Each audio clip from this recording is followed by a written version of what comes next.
आकाशवाणी भोपाल से प्रस्तुत हैं प्रादेशिक समाचार।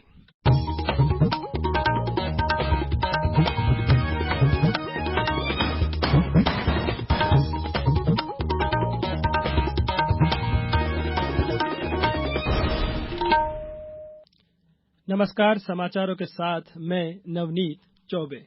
सबसे पहले इस बुलेटिन के मुख्य समाचार। भारत के मेडिकल स्नातक विद्यार्थी अब अमेरिका, कनाडा, ऑस्ट्रेलिया और न्यूजीलैंड जैसे देशों में कर सकते हैं स्नातकोत्तर और प्रैक्टिस। प्रधानमंत्री नरेंद्र मोदी 25 सितंबर को भोपाल आएंगे। मुख्यमंत्री ने लिया तैयारियों का जायजा।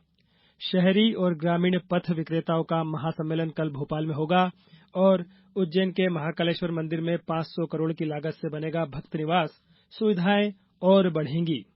अब समाचार विस्तार से। भारत के मेडिकल स्नातक विद्यार्थी अब अमेरिका, कनाडा, ऑस्ट्रेलिया और न्यूजीलैंड जैसे देशों में स्नातकोत्तर और प्रैक्टिस कर सकते हैं। भारत के राष्ट्रीय चिकित्सा आयोग एनएमसी को 10 वर्षों के कार्यकाल के लिए प्रतिष्ठित world federation for medical education WFME की मान्यता से सम्मानित किया गया है। भारत के सभी मौजूदा 706 आयुर्विज्ञान कॉलेज WFME मान्यता प्राप्त होंगे, जबकि आगामी 10 वर्षों में स्थापित होने वाले नए आयुर्विज्ञान कॉलेज स्वतः WFME मान्यता प्राप्त हो जाएंगे। प्रधानमंत्री नरेंद्र मोदी 25 सितंबर को भोपाल आएंगे। श्री मोदी भाजपा के कार्यकर्ता महाकुंभ को संबोधित करेंगे। प्रधानमंत्री के प्रस्तावित कार्यक्रम को लेकर मुख्यमंत्री शिवराज सिंह चौहान ने आज जम्बूरी मैदान में जारी तैयारियों का जायजा लिया। मुख्यमंत्री ने पंडाल, बैठक, स्वच्छता, पार्किंग, आवागमन, भोजन व्यवस्था और प्रदर्शनी स्थल के संबंध में जानकारी प्राप्त की।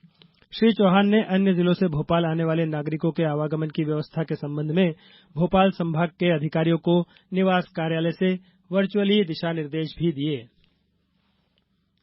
मुख्यमंत्री शिवराज सिंह चौहान ने राज्य स्तरीय रोजगार दिवस के अवसर पर 15 MSME क्लस्टर का भूमि पूजन और लोकार्पण किया। इन क्लस्टरों में 1937 करोड़ के निवेश से 552 इकाइयां स्थापित होंगी और लगभग 28,300 लोगों को रोजगार मिलेगा। मुख्यमंत्री ने 932 करोड़ रुपए से अधिक के निवेश वाली 1,708 इकाइयों का लोकार्पण भी किया। इसमें लगभग 16,375 लोगों को रोजगार मिलेगा। इसके साथ ही प्रदेश की 307 औद्योगिक इकाइयों का भूमि पूजन भी किया गया। 556 करोड़ 41 लाख के निवेश की इन इकाइयों से 6,310 लोगों को रोजगार मिलेगा। भारतीय रिजर्व बैंक ने जानबूझकर कर्ज नहीं चुकाने वालों से निपटने के निर्देशों में बदलाव का प्रस्ताव दिया है। आरबीआई ने आज एक प्रेस विज्ञप्ति में कहा कि जानबूझकर कर्ज न चुकाने वालों को ऐसे व्यक्ति के रूप में परिभाषित किया जाना चाहिए जिसके पास 25 लाख रुपए और उससे अधिक का ऋण हो। जानबूझकर ऋण न चुकाने वाले वे लोग माने जाते हैं जो भुगतान करने की क्षमता होने के बावजूद अपना ऋण चुकाने से इनकार कर देते हैं। संशोधित दिशा निर्देशों के अनुसार एक बार जब किसी के खाते की पहचान जानबूझकर चूक करने वाले के रूप में हो जाती है तो बैंकों को टेक हटने के 1 साल बाद तक अतिरिक्त कर्ज नहीं देना चाहिए। आरबीआई ने नए निर्देशों पर अगले महीने की 31 तारीख तक टिप्पणियां मांगी हैं। शिवपुरी की युवतियों ने महिला आरक्षण विधेयक का स्वागत करते हुए प्रधानमंत्री नरेंद्र मोदी का धन्यवाद दिया है। एक युवती शिवानी ठाकुर का कहना है कि यह महिलाओं को आगे बढ़ाने वाला कदम है। मेरा नाम शिवानी ठाकुर है। मैंने पीजी कर लिया है। मोदी जी आज जो महिला आरक्षण बिल लाए हैं वह एक अच्छा है। इससे महिलाओं को चुनाव में खड़े होने की शक्ति मिली है। हम उसमें चुनाव लड़ सकते हैं। इससे हम महिलाओं को मौका मिलेगा अपने अस्तित्व को बढ़ाने का, खुद को जगाने का, जागरूक होने का, तो इसका लाभ उठाएं। ये समाचार आप आकाशवाणी भोपाल से सुन रहे हैं। हमारे समाचारों को अब आप कभी भी और कहीं भी अपनी सुविधा के अनुसार सुन सकते हैं। ये समाचार बुलेटिन YouTube, ट्विटर और फेसबुक पर AIR न्यूज भोपाल पेज पर भी सुने जा सकते हैं। इसके अलावा आप हमारी वेबसाइट newsonair.nic.in पर अथवा AIR न्यूज ऐप पर भी समाचार सुन सकते हैं।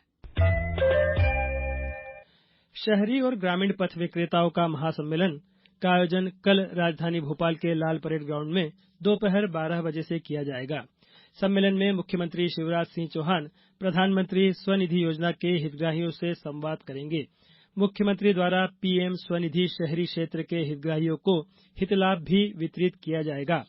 उल्लेखनीय है कि कोविड महामारी के दौरान शहरी नगरीय क्षेत्र में सबसे ज्यादा प्रभावित वर्ग पथ विक्रेताओं को 10,000, 20,000 एवं 50,000 रुपए की कार्यशील पूंजी ऋण प्रदान किए जाने के लिए भारत सरकार द्वारा PM street vendor Atmanirbhar Nidhi योजना जुलाई 2020 से प्रारंभ की गई है।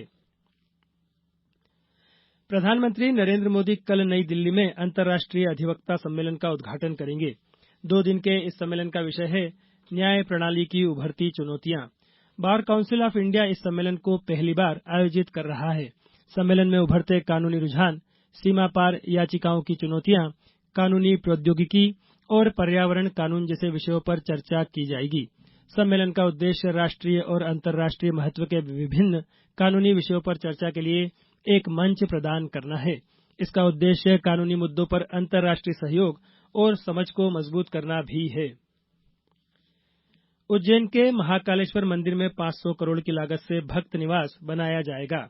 यहां 17 करोड़ रुपए लागत से फैसिलिटी सेंटर भी बनाया जाएगा। मुख्यमंत्री शिवराज सिंह चौहान ने आज उज्जैन में इसके साथ 554 करोड़ रुपए से अधिक की लागत के 9 विकास कार्यों का भूमि पूजन और 159 करोड़ रुपए से निर्मित 7 विकास कार्यों का लोकार्पण किया। मुख्यमंत्री ने मेघदूत पार्किंग और संभागीय आईटीआई का लोकार्पण भी किया। श्री चौहान ने अत्याधुनिक सुविधायुक्त श्री महाकालेश्वर मंदिर भक्त निवास के नाम और लोगो का विमोचन भी किया। मुख्यमंत्री ने इस अवसर पर कहा कि महाकाल महालोक के बाद महालोक के दूसरे चरण का लोकार्पण भी होगा। अवंतिका अब तीनों लोकों से न्यारी होगी।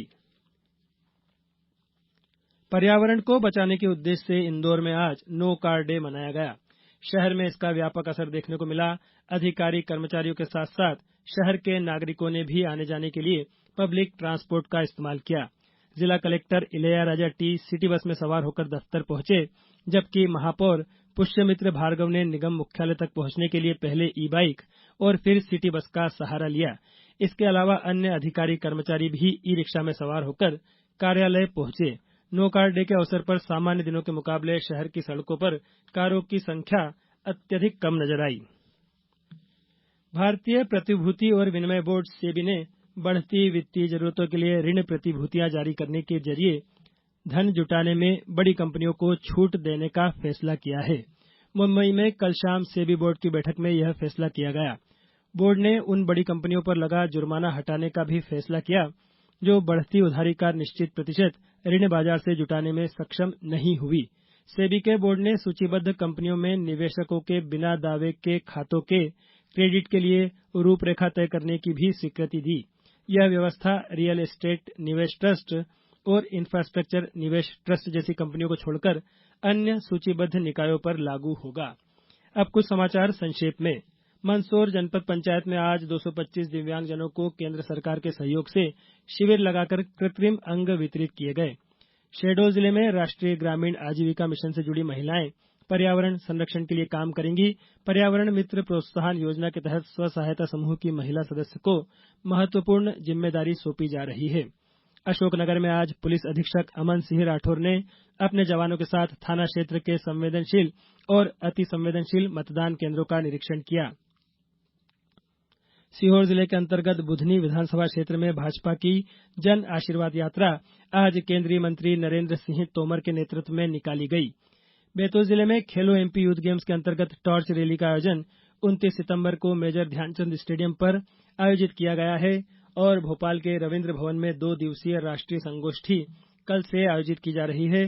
संगोष्ठी का विषय स्वतः पूर्ण स्वराज की दिशा है। उद्घाटन सत्र में विचारक सुरेश सोनी सारस्वत वक्ता होंगे। अंत में मुख्य समाचार एक बार फिर। भारत के मेडिकल स्नातक विद्यार्थी अब अमेरिका, कनाडा, ऑस्ट्रेलिया और न्यूजीलैंड जैसे देशों में कर सकते हैं स्नातकोत्तर और प्रैक्टिस।